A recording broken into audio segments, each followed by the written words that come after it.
Setiap hari, tanpa kita minta, ada sebuah angka yang terus bergerak naik, turun, dan kadang terasa seperti jatuh tanpa dasar. Nilai tukar rupiah atau the IDR exchange rate. Bagi sebagian orang, mungkin ini hanya angka di papan tukar valuta.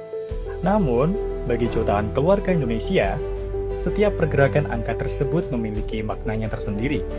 Ada harga bahan pokok yang naik, tagihan listrik yang membengkak, atau bahkan impian yang mungkin terpaksa harus ditunda. Saat ini, rupiah kembali melemah, dan pertanyaannya bukan hanya mengapa, melainkan sampai kapan dan apa yang bisa kita lakukan.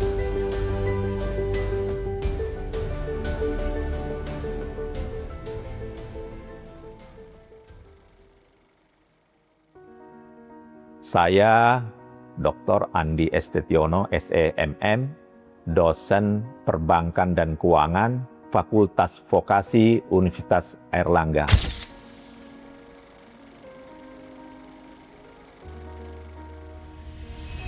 Jadi apa yang terjadi, kenyataannya bahwa rupiah melemah terhadap US dollar itu biasa dari hal sisi permintaan dan penawaran. Artinya ada posisi permintaan terhadap dolar dari rupiah yang meningkat. Sebenarnya apa yang terjadi? Statement Gubernur BI bahwa itu sebenarnya kebutuhan dolar yang meningkat secara musiman. Hal apa saja itu? Yaitu orang yang punya kebutuhan industri bahan baku import, ya, sehingga untuk membeli bahan-bahan import ini dia membutuhkan dolar. Kedua, tentu saja untuk pembayaran cicilan utang luar negeri, ya, itu membutuhkan dolar karena namanya utangnya dalam bentuk dolar berarti harus dibayar dalam bentuk dolar. Ada juga ini musim RUPS, perusahaan-perusahaan asing yang ada di Indonesia. Nah, pada saat RUPS itu ditentukan untuk alokasi keuntungan, alokasi laba. Itu beberapa hal yang mempengaruhi ini. Tapi intinya ya permintaan dolar meningkat signifikan.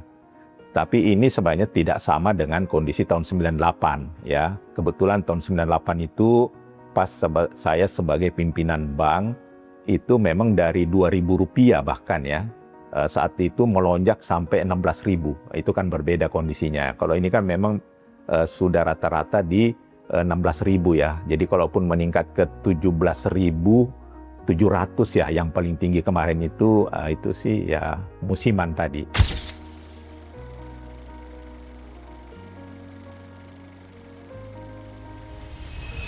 Kalau ini berkelanjutan lama, itu bisa berdampak terhadap tadi harga-harga barang. Kalau ditanyakan mengenai kenapa, apa sebenarnya yang terjadi di balik layar dalam industri perbankan, ya. Perbankan ini dengan kondisi ini apabila berlanjut itu akan berdampak terhadap likuiditas, ya. Jadi ini akan berisiko, terutama tentu saja falas, ya. Terus yang kedua itu yang lagi juga berisiko itu dari sisi resiko kredit, ya.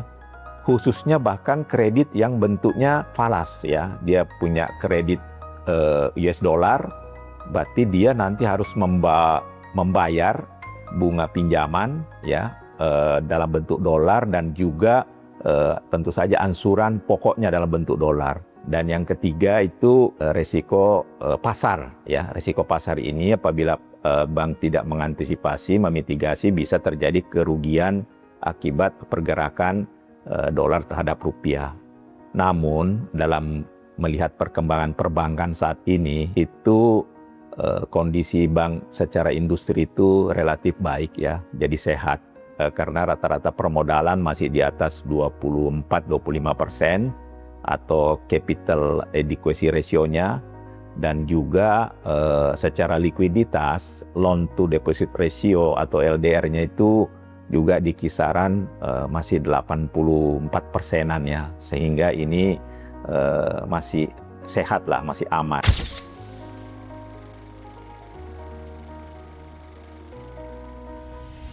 Kalau terjadi perubahan begini itu tidak langsung berdampak, ya. Kecuali nanti kalau ini berlanjut terus sehingga ada penyesuaian tingkat suku bunga dari bank ini kan susah bertahan juga ya kalau ini berlangsung lama. Pasti untuk menyesuaikan, menjaga likuiditas, pasti tingkat suku bunga kan cenderung naik, khususnya bunga simpanan. Nah, kalau bunga simpanan ini naik, berdampak nanti kepada bunga pinjaman atau kredit.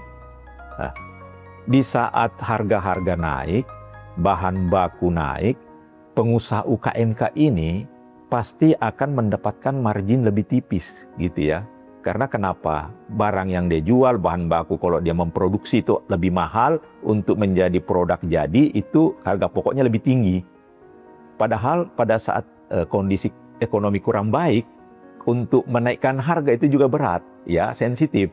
Kalau kita naikkan harga kondisi ekonomi ya yang dikatakan sekarang ini kan kondisi level menengah ya, menengah banyak dalam beberapa periode ini menurun terus ya, yang ke kondisi menengah. Padahal yang kondisi menengah ini biasanya yang punya daya beli gitu. Nah, itu untuk UKM menaikkan harga itu agak berat sehingga berdampak terhadap omset ya, terhadap penghasilan UKMK. Itu satu dampaknya ya. Kalau tadi pertanyaannya kira-kira apa yang bisa dimanfaatkan gitu ya. Tentu saja UKM ini ya itu tadi dia harus efisien operasionalnya ya. Satu itu dari sisi yang controllable ya, internal. Yang kedua ya dia bisa nego dengan bank kalau memang dia nasabahnya baik, selama ini lancar ya, tidak pernah bermasalah, dia bisa nego untuk tetap suku bunga pinjamannya tidak naik gitu ya, sehingga beban modalnya tidak meningkat. Dia bisa memanfaatkan itu. Artinya banyak peluang apabila dia tetap menyikapi dengan baik, positif, baik dari sisi operasional dia coba kelola dengan baik ya, sehingga mungkin harga tidak harus dia tingkatkan. Terus bisa juga UKM ini tergantung produknya, dia mengembangkan pasar ya, tidak pasar yang di sekitarnya saja, dia bisa memanfaatkan kondisi zaman e-commerce dan digitalisasi ini. Jadi dia bisa meningkatkan omset dengan memperluas pasarnya, tidak hanya di sekitar lokasi UKMK ini berusaha. Dan itu sebenarnya juga sudah banyak yang dilakukan oleh UKMK saat ini.